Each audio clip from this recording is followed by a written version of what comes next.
Шановні українці, українки, сьогодні день, коли ми вшановуємо пам'ять мільйонів наших людей, які були убиті голодом. Мільйони страшних смертей і найбільше у Голодомор 32-33 років. Це був системний удар по українському народу. Політика геноциду, яку сьогоднішня Росія успадкувала і зробила знов частиною своєї ідеології. Вся ця війна, що триває зараз проти України і може розширитись на інші народи, це наслідок безкарності Москви. І яку б форму не мав їхній режим, якщо вони залишаються безкарними, Росія намагається повторити своє зло. Сьогодні мільйони наших людей запалять свічки пам'яті. Це наше спільне вшанування жертв Голодомору, але також це нагадування і для всіх нас, і для всіх у світі, що збереження пам'яті – це також дії на захист справедливості, на захист життя. І щоб вбивці не було жодної винагороди за знищення людей.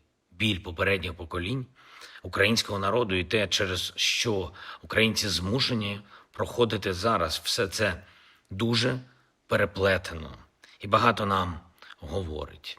Цими днями відбудуться консультації з партнерами щодо кроків, які потрібні для закінчення війни. Я підписав указ про склад делегації України, я затвердив всі відповідні директиви. Наші представники знають, як захищати українські національні інтереси і що саме потрібно, щоб Росія не здійснила третє вторгнення. Ще один удар по Україні.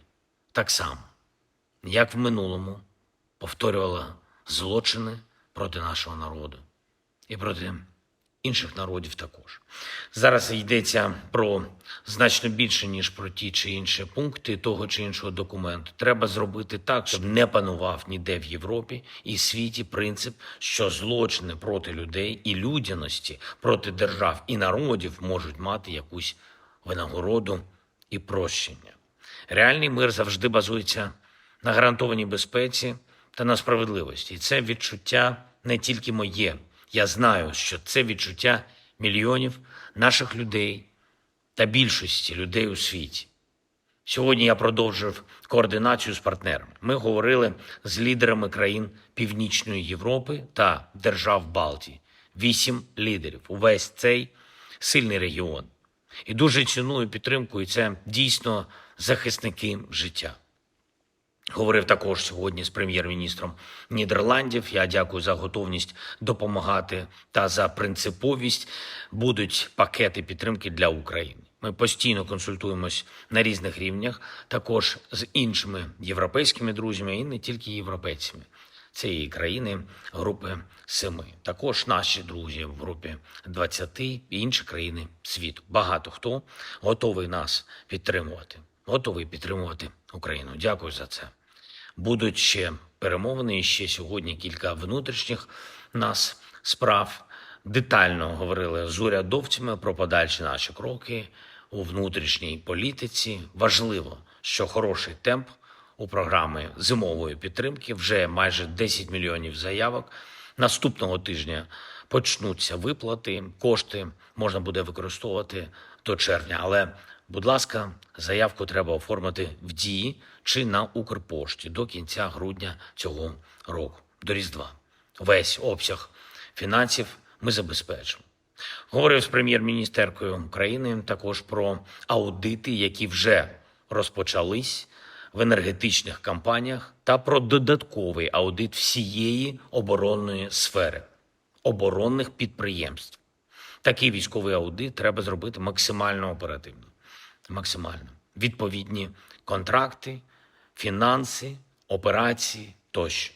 Я доручив результати представити суспільству і представляти їх бажано щотижнево, передавати матеріали правоохоронним та антикорупційним органам. Була доповідь головкома сьогодні по ситуації на фронті, по російським дезінформаційним операціям, їхнім планам. Найбільш складно – це Покровськ. Увесь напрямок. Значні російські сили, більше 150 тисяч, які продовжують штурми. Кожен день найбільше атак саме там. багато місяців вже все це триває, і важливо, що наші воїни, наші підрозділи знищують окупанта. Ми проводимо контрнаступальні дії також на межі між Дніпровщиною та Донеччиною. Ми захищаємо позиції. Харківщина, ми захищаємо наші позиції. Запоріжжя, захищаємо позиції. Там не просто Оріхівський напрямок, Гуляйпільський. Ми робимо все, щоб стабілізувати ситуацію. Я дякую всім за стійкість. Дякую всім, хто з Україною. Слава Україні!